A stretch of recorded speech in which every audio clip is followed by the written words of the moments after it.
হাই বন্ধুসকল, আপোনালোকক Assam update YouTube চেনেলটোলৈ স্বাগতম জনালোঁ। পুনৰ মুকলি হ'ল চাকৰি গ্ৰেড 3 আৰু গ্ৰেড 4 পোষ্ট মুকলি হৈ আছে, অৰ্থাৎ তৃতীয় আৰু চতুৰ্থ বৰ্গৰ পদ মুকলি হৈ আছে। 8 পাছৰ পৰা আপোনালোকে এপ্লাই কৰিব পাৰিব, 40 বছৰলৈকে পাৰিব এপ্লাই কৰিব। চাইডিকৰ ভিডিঅ'টোত সকলোখিনি কথা আমি আলোচনা কৰিম, আৰু যদি চেনেলটোত নতুন আহিছে ভিডিঅ'টো লাইক কৰি চেনেলটো ছাবস্ক্ৰাইব কৰি ল'ব এনেকুৱা ধৰণৰ আপডেটবোৰ পাই থাকিবলৈ। গতিকে চাইডিকৰ ভিডিঅ'টো শেষলৈকে আমি সকলোখিনি কথা অতি কম সময়ৰ ভিতৰতে আলোচনা কৰিম। ললিত চন্দ্ৰ ভৰালী কলেজ গুৱাহাটী, ললিত চন্দ্ৰ ভৰালী কলেজত মুকলি হৈ আছে, গুৱাহাটীত আছে। লাষ্ট ডেট হ'ল 10 দিন, অৰ্থাৎ 10 দিনৰ ভিতৰতে আপোনালোকে এপ্লাই কৰিব লাগিব।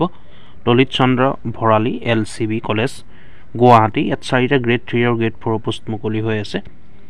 LCB কলেজ ৰিকুৱাৰমেণ্ট 2024, প্ৰথম পদকেইটা মুকলি হৈ আছে লাইব্ৰেৰী এছিষ্টেণ্টৰ গ্ৰেড 3। টোটেল পোষ্ট ওলাইছে এটা। SC কেণ্ডিডেটেহে এপ্লাই কৰিব পাৰিব।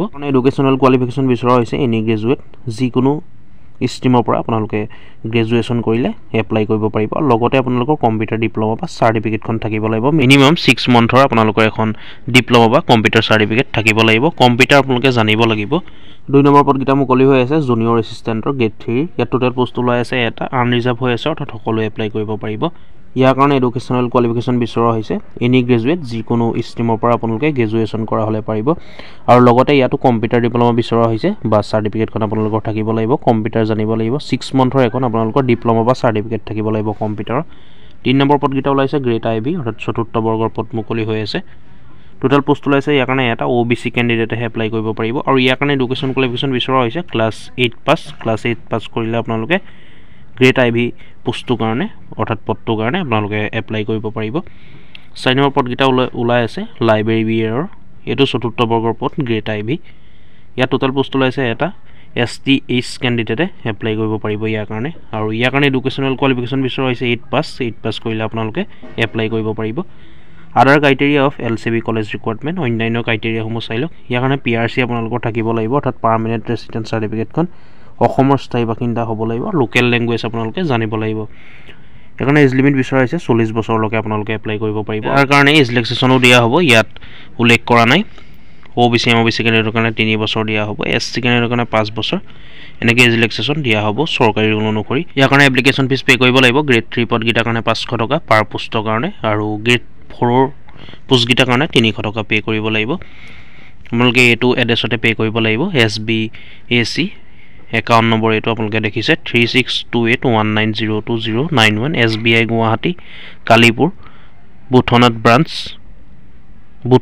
ব্ৰাঞ্চ IFSC SBIN 0009912 এইটোতে আপোনালোকে ট্ৰেন্সফাৰ কৰিব লাগিব। দেখিছে আপোনালোকে অনলাইন ট্ৰেন্সফাৰো কৰিব পাৰে। সেইকাৰণে এপ্লাই কেনেকৈ কৰিব? এপ্লাই কৰিবলৈ হ'লে আপোনালোকে এখন ষ্টেণ্ডাৰ্ড ফৰ্ম ডাউনলোড কৰিব লাগিব, আৰু 10 দিন সময় মানে আপোনালোকৰ ডেট অফ এডভাৰটাইজমেণ্ট মুকলি হৈছিলে 3/2/2024, অৰ্থাৎ 3 তাৰিখে। আপোনালোকৰ 13 তাৰিখলৈকে সময় আছে, অৰ্থাৎ 13 ফেব্ৰুৱাৰীলৈকে আপোনালোকে পাৰিব এপ্লাই কৰিবলৈ।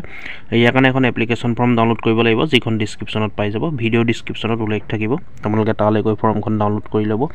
আপোনালোকে মেনশ্যন কৰিব, ফোন নম্বৰটো ইমেইলটো দি দিব, আৰু আপোনালোকে ফৰ্মখন জমা দিব লাগিব এইটো এড্ৰেছতে, LCB কলেজ মালিগাঁও গুৱাহাটী 11, এইটো এড্ৰেছতে আপোনালোকে ষ্টেণ্ডাৰ্ড ফৰ্মখন জমা দি থৈ আহিব। লগত আপোনালোকে ডকুমেণ্টছখিনি গাঁঠি দিব, সেইটোতো জানেই আপোনালোকে, জেৰক্স কপি গাঁঠি দিব। যিসকল ইণ্টাৰেষ্ট হয়, যিসকল এডুকেশ্যন কোৱালিফিকেশ্যন মিলে বা এপ্লাই কৰোঁ বুলি ভাবে, আপোনালোকে 13 ফেব্ৰুৱাৰী আগতে এপ্লাই কৰি দিব, যিহেতু 10 দিনৰ ভিতৰতে এপ্লাই কৰিব লাগিব। আৰু ইয়াৰ কাৰণে এপ্লিকেশ্যন ফৰ্ম আপোনালোকে ডিছক্ৰিপশ্যনত পাই যাব, আৰু advertisement details official website visit কৰিব, সকলোখিনি ডিছক্ৰিপশ্যনত উপলব্ধ থাকিব। আপোনালোকে এপ্লাই কৰাৰ আগতে এবাৰ চাই ল'ব ভালকৈ। গতিকে বন্ধুসকল, ভিডিঅ'টো আজি ইমানেই আছিলে। যদি চাই ভাল পালে লাইক এটা কৰিব, আৰু ভিডিঅ'টো শ্বেয়াৰ কৰিব, যাতে সকলোৱে গম পায়। কিবা সুধিবলগীয়া থাকিলে আপোনালোকে কমেণ্ট কৰি জনাব নিশ্চয়। ভিডিঅ'টো লাইক কৰিব, লগতে চেনেলটো ছাবস্ক্ৰাইব কৰি ল'ব এনেকুৱা ধৰণৰ আপডেটবোৰ পাই থাকিবলৈ। ধন্যবাদ। জয় আই অসম।